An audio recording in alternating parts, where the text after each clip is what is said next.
Have you ever heard of a country where you need permission to go jogging in a group where cows are named during weddings and never end up on a dinner plate?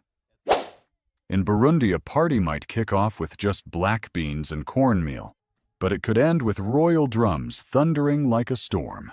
The surprising part, you could live among all these oddities for just $700 a month. Are you ready to join us in today's travel documentary as we uncover the 15 strangest and most jaw-dropping facts about the country of Burundi? Number 15. Burundi, the youngest nation on Earth. Burundi is a hidden gem tucked near the heart of Africa. With an area of just 700 square miles smaller than the state of Massachusetts, it's one of the smallest countries, but with one of the biggest hearts on the continent. Landlocked between Rwanda, Tanzania, and the Democratic Republic of Congo, Burundi might feel like an island surrounded by land. Surprisingly, this isolation has helped the country preserve its authentic culture against the tides of modernity. Its climate is a remarkable blend of tropical warmth and cool highlands, staying pleasant year-round, despite being just a few degrees from the equator, a country close to the sun, but never sunburned. Its full name is the Republic of Burundi, but to locals, Burundi means the land where the Hutu and Tutsi have lived together since ancient times. The vibrant red, white, and green flag features 3 stars representing the Hutu, Tutsi, and Twa, 3 ethnic groups living on the same soil like generations of a family. The official languages are Kirundi and French. But what's amazing is that nearly 100% of the population speaks Kirundi, a rare linguistic unity in the world. And here's the standout fact: 45% of the population is under 15, the highest in Africa. With a projected population of 14.3 million in 2025, Burundi is sitting on a powerhouse of youth. Number 14. Bananas are Burundi's gold. In Burundi, bananas are more than just food, they're life. Nearly every household grows them. They're steamed, mashed, fried, and most notably fermented into urwarwa, a local banana wine that's not only widely consumed, but central to every major celebration.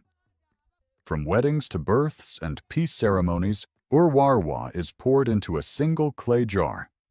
Guests gather around and drink it together, each with their own long bamboo straw passed down through generations. Refusing a sip, that's considered rude.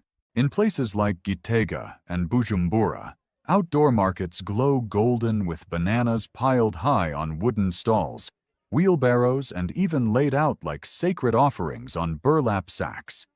Even the transport of bananas is an art. On the highland roads, locals ride gravity-powered wooden bikes, no pedals, just balance, carrying hundreds of pounds of bananas downhill. Elsewhere, banana leaves become stretchers, and fat banana stems are carried through the forest like royal treasure. Women carry huge bunches balanced on their heads, sometimes as tall as a picket fence, walking miles without ever using their hands. In a country where material wealth is scarce, bananas are gold. They nourish, connect, and keep the rhythm of life moving. Number 13. Women who carry the nation on their heads. In Burundi, the strength of the nation often moves quietly, balanced on the heads of its women. Across the hills and dirt roads, it's common to see women gracefully carrying towering stacks of bananas, firewood, or water containers without using their hands. Just posture, rhythm, and years of practice. These women aren't just balancing loads, they're balancing families, communities, and often hope. Though Burundi remains one of the poorest countries in the world, its women are the pillars of resilience. Most work in agriculture, tending small plots of land, raising children, managing households, and walking long distances to fetch water or bring produce to market. And at those markets, women aren't just vendors, they're economists, negotiators, and cultural ambassadors. In rural villages, they act as peacemakers and educators, often stepping in to resolve disputes and pass down oral traditions. What's truly special is the beauty and elegance Burundian women carry with them through every stage of life. Their vibrant fabrics, head wraps, and jewelry aren't just accessories, they're a reflection of identity. And when they dance, especially during community gatherings or traditional drumming ceremonies, They move not only with grace, but with power. In Burundi, women are the steady heartbeat of village life, the keepers of tradition, and in many ways the soul of the nation. Have you ever seen a woman balancing a whole bunch of bananas taller than her head hands-free? Drop a comment with the number 8 if you'd love to witness that in person. Number 12, the most unique DIY scooter. In Burundi, there's a strange yet life-saving invention, the chukudu. It's a handcrafted wooden scooter powered by foot that looks like a hybrid of a wheelbarrow, a scooter and a balancing act. Built entirely from wood, often with recycled rubber tires from old cars, the chukudu is made to haul serious weight. Up to 500 pounds of goods, bananas, firewood, sacks of charcoal, even crates of beer. Young men ride them downhill with precision, steering with body weight and braking with their feet, often navigating steep terrain. Wondering how they get uphill? Simple, they walk and push the chukudu like a wooden ox. Originally from the Democratic Republic of Congo, chukudus have now found a home in northern Burundi, especially in towns like Ngozi and Kayanza, where paved roads are rare, but entrepreneurial spirit is high. These aren't toys, they're serious business tools. Some riders make what would be a week's wages in just one day by delivering goods to market. And here's the coolest part: when a chukudu changes owners, there's no paperwork. Instead, there's a ritual. The buyer places a hand on the wooden frame and makes a vow not to harm the village. That solemn promise is both a commitment to safety and a kind of spiritual insurance, considered the most legitimate document around. In Burundi, sometimes the simplest things are what hold up an entire economy and a nation's pride. Number 11. Forest people on stilts. In the southwest of Burundi, near the edge of Kibira National Park, lives one of the country's oldest cultural treasures, the Batwa people. Often referred to as forest people, the Batwa trace their roots back thousands of years.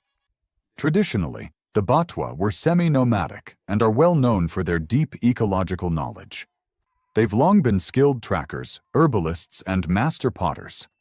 Their pottery is still made entirely by hand, without a wheel, and is not only practical, but also a living form of heritage recognizable in markets from Bujumbura to rural Cibitoke.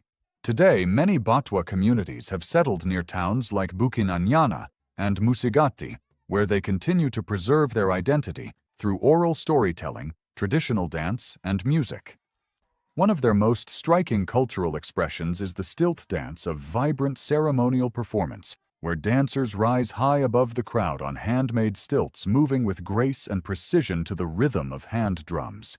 It's more than a performance, it's presence, dignity, and celebration. American visitors to Batwa villages are often warmly welcomed and invited to listen, observe, and experience a way of life that cherishes community memory and deep respect for nature. In a fast-changing world, the Batwa remain one of the most captivating cultural voices of Burundi. Number 10. The Drums of Kings in Burundi. The drum dance of Burundi is one of Africa's most powerful and ancient performance traditions. It's more than just music, it's a sacred ritual and a bold expression of national identity. Performed on towering wooden drums called ingoma, these dances were once reserved for royal ceremonies, coronations, victories, and sacred rites. Today, they're performed across the country, from cultural festivals in Bujumbura to hillside villages, where the technique is still passed down by hand and by ear through generations.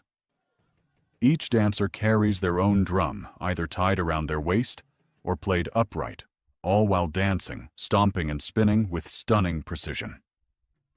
The coordination is jaw-dropping, the thunderous beats synchronize like a shared heartbeat, while dancers execute movements that border on acrobatics. Perhaps the most awe-inspiring moment is when the lead drummer climbs atop his own ngoma, stands tall, and strikes downward with two heavy sticks, commanding the rhythm like a tribal conductor. In 2014, UNESCO recognized Burundi's ritual drum dance as an intangible cultural heritage of humanity. Near Gitega, the former royal capital, lies the Gishora Royal Drum Sanctuary, a sacred site that houses over 100 ancient drums.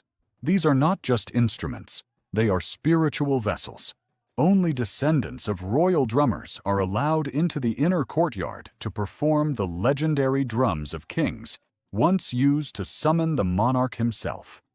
Number 9. All you need is one cow to get married. In Burundi, wealth isn't measured by how much money you have in your bank account. It's measured by how many cows are in your yard. In rural communities across the country, the question isn't, how much do you earn? But rather, how many cattle do you own? And for good reason. In Burundian culture, cattle represent currency, identity, and status all in one. The most prized breed is the Ankole Watusi, instantly recognizable by its enormous crown-like horns, which can grow over 3 feet long. Once reserved for royalty and nobility, these majestic animals still carry the legacy of that tradition today, like living royal artifacts. There's a beautiful tradition in Burundi where a cow given as a wedding gift is often named after the bride's new home, or a quality the groom wishes to honor. Once gifted, the cow is rarely used for meat. It's raised and remembered. In rural areas, cows often live close to their owners, sometimes tied beside the house or taken out to pasture like companions. Their dung is used as fertilizer or even building material for traditional homes. You'll find cattle imagery in Burundian art and drumming ceremonies. Even more fascinating, in the Kirundi language, there are folk poems and hymns dedicated to praising the beauty and strength of cows, a rare example of agricultural love turned into poetry. Comment with the number 5 if you'd love to own an Ankole Watusi too. Number 8. The curious case of salt in Burundi. In a country with no coastline, Burundi has developed a unique tradition of harvesting salt, not from the sea, but directly from the land. In regions like Ruzizi and the mountains near Mwaro, locals extract salt from naturally salty soil and hot springs. The process is entirely manual. Salty earth is soaked, filtered, boiled, and slowly evaporated until crystals form a ritual of patience and heritage. What's fascinating is that salt here isn't just seasoning. Every May, rural communities in Burundi celebrate the salt wedding, a traditional engagement ceremony where families present gifts such as banana wine and salt cakes as dowry offerings. Even more unique, if the bride gently tastes a bit of salt during the ceremony, it's considered a silent but public yes to the proposal. You'll also find salt proudly sold at